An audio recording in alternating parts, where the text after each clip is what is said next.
Hello and welcome to this episode of sMater, a podcast by clinicians for clinicians, brought to you by Mater, an Australian leader in healthcare for more than a century. My name's Gillian Whiting and I'm your host, coming to you from Meanjin, the land on which this podcast is being recorded. And I am Dr. Maria Bolton, GP specialist and former president of the Australian Medical Association of Queensland. Today we're discussing Autism Spectrum Disorder, or ASD.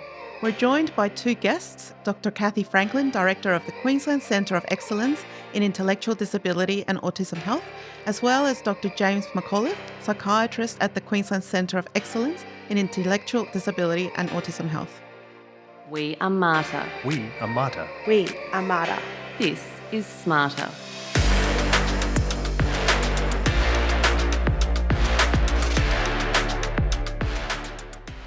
Cathy, welcome to sMater, and James, welcome back. Thanks for having me. Thank you. Let's start with children and adolescents, James. We know that early diagnosis of ASD can lead to earlier intervention and therefore better outcomes. So what are the early signs of autism in children? So look, I think things that GPs should be aware of is that the signs are probably grouped in two main areas. First is sort of social communication and interaction and language development. So I think GPs should be aware of things such as, a child's language development. I think that is part of any GP's screening tests, I guess, as the children come in, be it for illness or a well child check. So just thinking, does this child's language use fit with that of someone their age? Then there's the language side of it, but there's also the kind of the non-verbal communication. So that's things like the eye contact, the gesturing, facial expressions, social intent or interaction with the doctor, I think, is important for that cluster. The second is sort of probably you can observe things about a child's behaviour that will be repetitive in an abnormal way, and that can be sort of classic sort of finger play, flickings, rockings, things like that. There can be repetitive focus on a particular topic that's a really narrow or intense interest. And then there's things on the history relating to, how flexible is this child with their routines, or what's their response to certain sensory stimuli. Be probably the main things to look out for, and red flags, I guess. Sometimes we have parents coming in because they've been referred by the childcare, for example, asking for a diagnosis. James, at what age can autism be diagnosed? It's variable is what it boils down to, and it just sort of depends on the age of the child and their severity. So a child with a level 3 autism who is probably then going to be minimally verbal as they progress through life, I think their autism is likely to be reliably diagnosed around the age of 2 or even sometimes younger. Whereas someone who's at the much milder end of the spectrum can go well into sort of teens before it becomes apparent that, as things get socially more complex, that person does have significant deficits in their social interactions, and when they're asked to broaden things and do more things and be more flexible with their routines and approach to life, that they really then, their deficits become apparent. So it's quite a range that is in keeping with the range of severity of the condition. Are there any evidence-based early interventions that work? And if so, how do you access those? Yeah, look, the evidence-based sort of stuff is, it's mostly related to, I suppose, allied health interventions that look at, I refer to it as a problems-based approach. There is nothing that changes the fact that you have autism and the fact that you have these deficits. But there are a lot of interventions that will look at your social communication and your language development and work on that to lessen those deficits and improve your functional ability to get your point across, to understand emotions, to vary what it is that you do, to accept some change, but that's, I suppose, part of growing up, part of education, part of learning that, not everyone's good at everything. But if you get yourself a good teacher, a good coach, a good tutor, a good parent, etc., you learn how to communicate and understand others, be it emotions or rules of games, these sorts of things. So, and I think that's where things like, regular sessions with speech pathologists, occupational therapists, and psychologists sort of really come into play. So when we talk about accessing that care, is there anywhere further to go on that about advice for GPs? So there are, I think, those sort of, psychology, speech, occupational therapy is probably your core allied health interventions. I mean, there are other people who do become involved, but I think you've always got to be aware that, families only have a certain amount of hours in a day, and there's only so many appointments you can have in a week, both in time-wise but also financially. I think it's always good to have either a developmental paediatrician or a child psychiatrist with an interest in autism involved as well. I would advise people look for services that combine things under the one roof, where you can go to the one place and see a range of people, where there can be coordination of care and an awareness of who's doing what and what progress is being made so that things don't double up. And that can exist privately. It's more common that it exists publicly because people have thought about those services and set them up specifically to cover everything, whereas a lot of people in private practice will set up their own individual practice as a psychologist, as a speech pathologist. But I think it's probably better to look for a practice where someone's put something together that's multidisciplinary in their private practice. With accessing those multidisciplinary team care arrangements, sometimes the issue is the wait list. Any tips on how to make that process faster so that our kids get seen a lot quicker? No great insider tips on that one. Look, I think if you as a GP can present some, like a structured questionnaire that says, hey, look, I've done this screening tool, and there's multiple ones readily available online to say, hey, look, this is where this child's scoring, to kind of get across the significance of the delays and the problems to try and elevate the almost like the triage category, I guess, and get that person in earlier, be it privately or publicly. So I think it's sort of really trying to put in as much detail as possible about the concerns and the issues to try and sort of elevate the urgency, I guess. Is any referral more urgent than others? For example, if you have a child who's not communicating according to their age, is it more urgent to, for example, try and get into that speech pathologist? Look, I think, a more severely impaired child is more urgent, irrespective of what's the reason behind those developmental deficits and delays.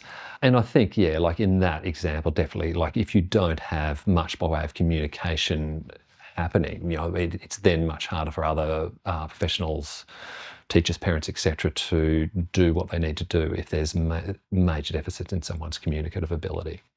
James, the Autism Awareness Australia report also stated that 22.9% of families reported professional delayed diagnosis due to the child's young age. So it's a let's wait and see approach. So when is it okay to delay diagnosis? One obvious example would be when someone is already receiving the inputs. So, it's been identified that there are deficits in speech development, for example. So if someone is receiving the sort of interventions that they would otherwise, even if they had the diagnosis, and there is uncertainty, and there's uncertainty around, well, hang on, could there be a genetic condition involved? Is this person severely anxious? Is there some other sort of complicating factor that we're uncertain about and the person is getting intervention? I think it's okay to hold back for a little bit.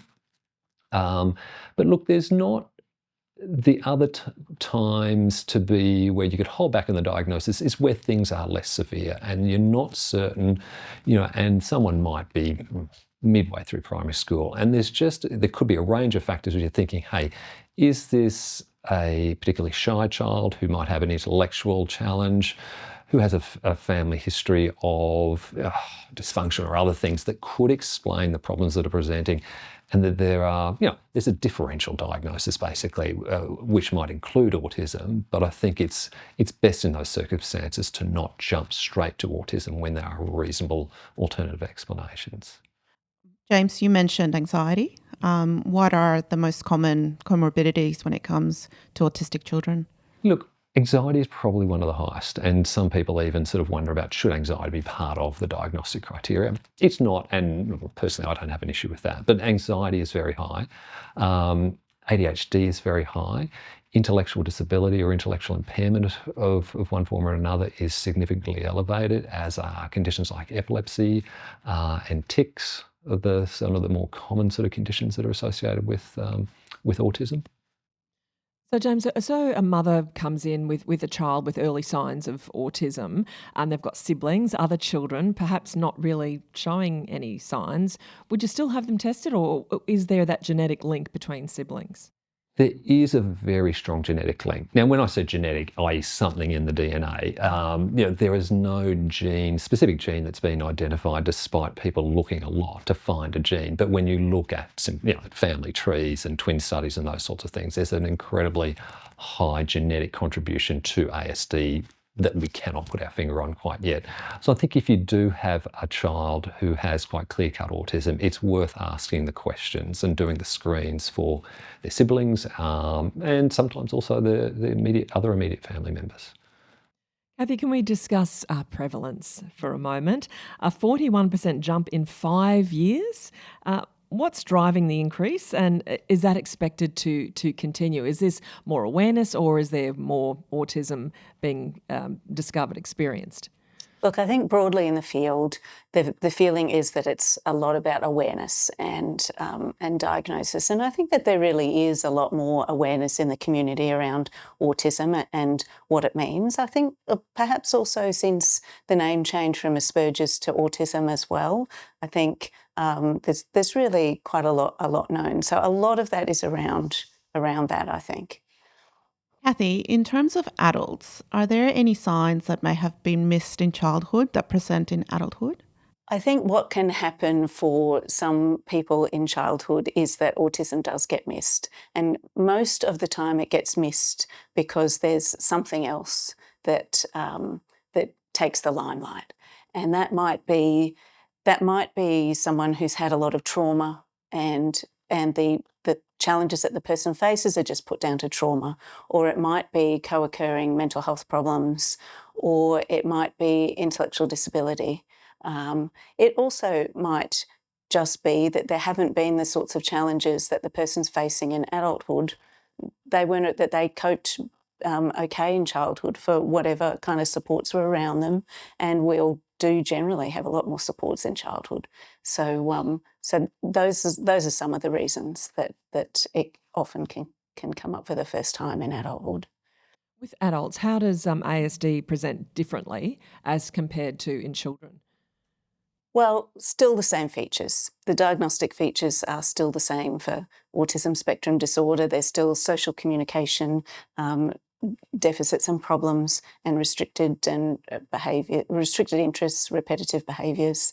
And it's still necessary for a diagnosis that those changes have to have been present since early childhood. So it can't have been something that's popped up in adulthood. However, it often does come to light more in relationships, like in workplaces or other social relationships. That's where problems start to happen and people start to look a bit deeper. What are the best practices in helping autistic children transition into adult care once they become adults? Transition always makes me roll my eyes because for someone who works with adolescents and adults, the real problem that we face is that children, there are paediatricians, and there's a much better network of services to support children. And where do they transition to? Well, a lot of GPs are super excited to hear that GPs really are the mainstay of someone's medical care in adulthood. And so really, if we're looking at how to transition well, the sorts of things I often talk about is making sure that someone's GP knows them and they know their GP well before the point of transition, which can be really difficult if someone has been followed up by various specialties in the children's hospital. All of a sudden they're 16 and and arrive in general practice where there really hasn't been much involvement. So that really is a lot of the importance in transition, I think. The other things around transition are the non-healthcare parts of life. So in Australia, that's NDIS and disability support and all of those sort of social supports, and where someone is going after school is really important in transition as well. What are the mental health care considerations for adults with autism? So adults with autism are, we certainly know, we don't have great figures, but we know that a number of mental health conditions are more common in adulthood, and that includes things like depression and anxiety, but also includes obsessive compulsive disorder, psychosis, and something called catatonia that maybe not many people have heard of. All of those things are significantly more common in autism. The other thing I do have to say is that suicide is significantly more common in autism, so 6 to 9 times more common in autism. And so that means picking up that the depression and anxiety and all of those other conditions is even more important. James, we spoke about this in our ADHD podcast, but I was wondering, how common is it for parents to present once a child has been diagnosed, thinking they have similar traits and may perhaps share a diagnosis? Look, in my experience, yeah, it is very common, and it's probably more common that even before a diagnosis is made in the child is that someone's partner or spouse will often say their mother, father, grandparent, etc., I'm convinced is on the autism spectrum, but they won't go along and get an assessment, or they're actually quite functional, and they've gone to university, they've had their career, they've done quite well, and as a result, I think probably then don't see the need necessarily to go and see it. But and this, I suppose, again comes back to the fact that it is a spectrum, and there's no neat cutoff to say, well, this is where it ends. You either have or don't have leukemia. You either have, or don't have a broken bone. But there's not a neat way to say, well, this is where autism spectrum begins and ends. And you can have a lot of traits of the condition, and you can kind of then see where someone's autism has come from, so to speak. But you don't necessarily have to have the disorder, which then speaks to that clinically significant impairment and distress caused by your features of autism. So you can have features of autism but still get by reasonably or quite well in life. So I often say to families, there's an autism spectrum, but only some of the people are going to meet the criteria for autism spectrum disorder, and that kind of seems to work well enough for people to kind of follow and make sense of, I think. What specialist services are available to GP specialists looking to refer adult patients, particularly in Queensland and also in rural Queensland? So where to refer is a big question, because we have this great community awareness around autism, and we don't have a lot of services at all. And the services that we do have are often in metropolitan centres.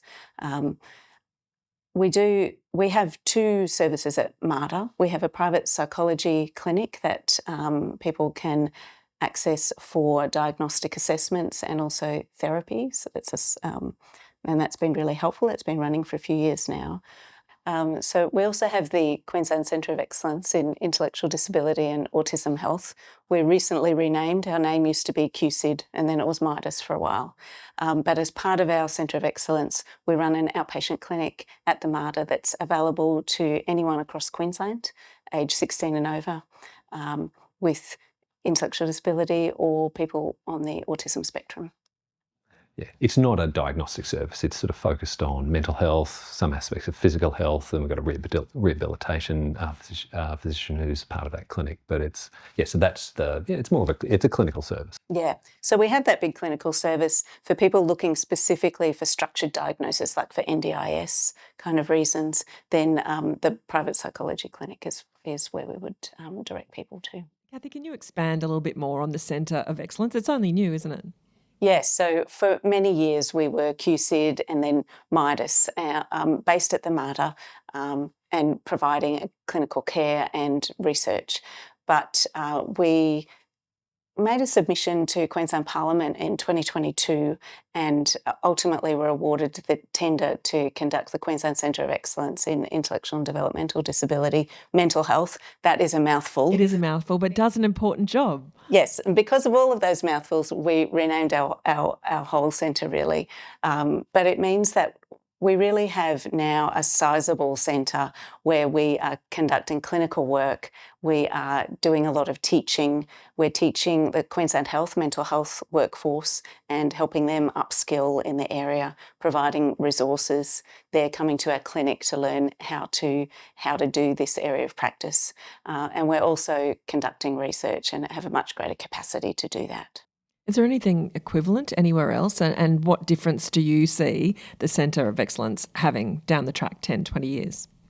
There are some other centres around the country, but I would say that ours really is reasonably unique in that we combine both research and clinical practice, and that's really what sets us apart. We are part of the National Centre of Excellence as well in intellectual disability health, all of these centres of excellence, but that centre doesn't conduct clinical practice itself. The big thing for us and for me leading the centre is really that we have a unique opportunity to be seeing patients coming through the door and helping them with their challenges and taking what we know from that to skill the workforce and to do our research, which is really lovely and a great opportunity to be able to do that. And where can GPs find the referral guidelines for that service? On the MARTA website. And what about rural and remote GPs? So we see, and we have patients all across Queensland. We tend to use telehealth quite a bit. GPs are welcome to be in the consultation if they would like to be, or we can just do it directly with the patients. So what are the new interventions and therapies available? James first, Cathy? Yeah, look, I wouldn't point to a specific new intervention that hasn't been around for a good while that I think is reliable and sensible. So it's still, identifying what are that person's specific or most pressing deficits and doing your best to address them. But there's not a new medication therapy with respect to, well, there's never been a treatment for autism and that remains the case. But the medication treatments that I think that can be utilised in children and adolescents have been around for decades. And that's for treating things like anxiety or depression or ADHD or tics. So I wouldn't say that there's new treatments with respect to that. It's just, I think, hopefully that people are getting better at coordinating the services and thanks to the NDIS getting sort of a more frequent, higher quality, ongoing interventions. James, what are the best resources for GP specialists who want to learn more about diagnosing ASD in children, adolescents and adults? There's a range of organisations who publish education material on that. I mean, personally, if a GP has a specific interest in that, I think the best thing is just really familiarise yourself with the DSM criteria.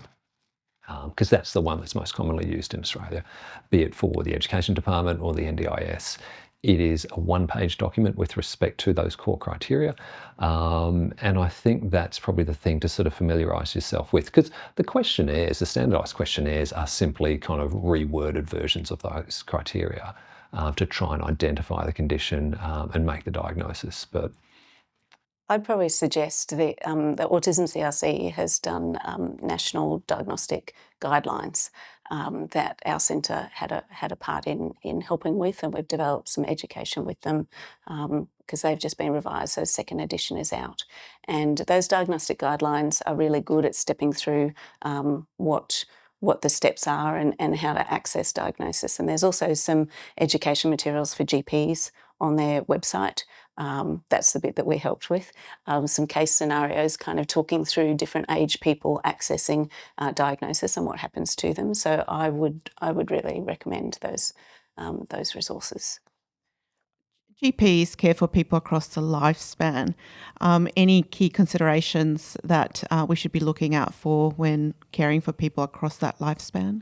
The challenges can happen, particularly as people approach different stages of life. And the other thing that can happen is really people may not have such a close relationship with their GP. They may have physical health problems that are undetected or mental health problems, and that can occur particularly as people are ageing as well. So that's certainly something to look out for.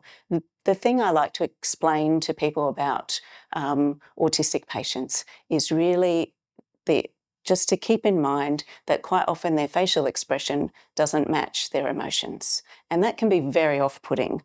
We're used to reading people's expressions and judging how much pain they're in or how much of a problem they've got. But autistic people, you often won't get that. And so keeping that in mind and really having a high index of suspicion, because this is a group of people who are more likely to have physical and mental health problems at all life stages, but particularly as someone's ageing, is really something to keep in mind. And I think it's also important to bear in mind that autism is a very stable developmental disorder. So your autism does not get worse. Now, other things can get worse, i.e. you develop a mental health disorder or a significant physical health complaint. So if someone presents who is autistic with a major change in their mental state or behaviour, unfortunately, sort of, I would say day in, day out, week in, week out, we see autistic people who have had their major changes to their mental state of behaviour attributed to their autism. Despite having, let's say, 25 years of actually being quite manageable, quite pleasant, these sorts of things, and then becoming, over a period of 6 to 12 months, agitated, upset, aggressive, just utterly out of character behaviour. And I think it's important that everyone's aware that that is not a part of autism. That's a part of a significant illness that needs to be gotten to the bottom of. What about other professionals in the multidisciplinary care team, allied health and medical specialists? What advice do you have for them and working closely with GPs to maximise the best healthcare outcomes? Well, look, I think the important thing is communication. And we certainly hear a lot from GPs that they refer people off to OTs or speech therapy and they never hear anything back. That communication piece is really important, and it's even more important now in the NDIS era, because it's often GPs that are being asked to write a report or write a letter for NDIS, and if they can't say what a therapy is done, that's really hard. So I think communication is really the big piece of work really between allied health and primary care. James? Yeah, I would back that up. The other answer that came to mind for me is, each of those individual people getting to know their patient as best they possibly can, such that if there is a change, it will become apparent.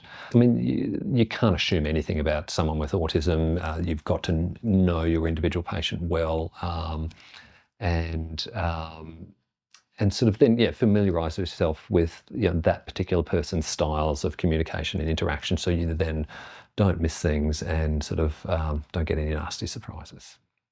Okay, well, thank you to both of you for sharing your expertise with us here on sMater. Cathy, it was great to have you here. And James, welcome back. Thanks so much. You're welcome. Thank you. Thanks for having us. For our listeners at home or in the car or having a well-deserved break between patients, thanks for tuning in. See you next time on sMater.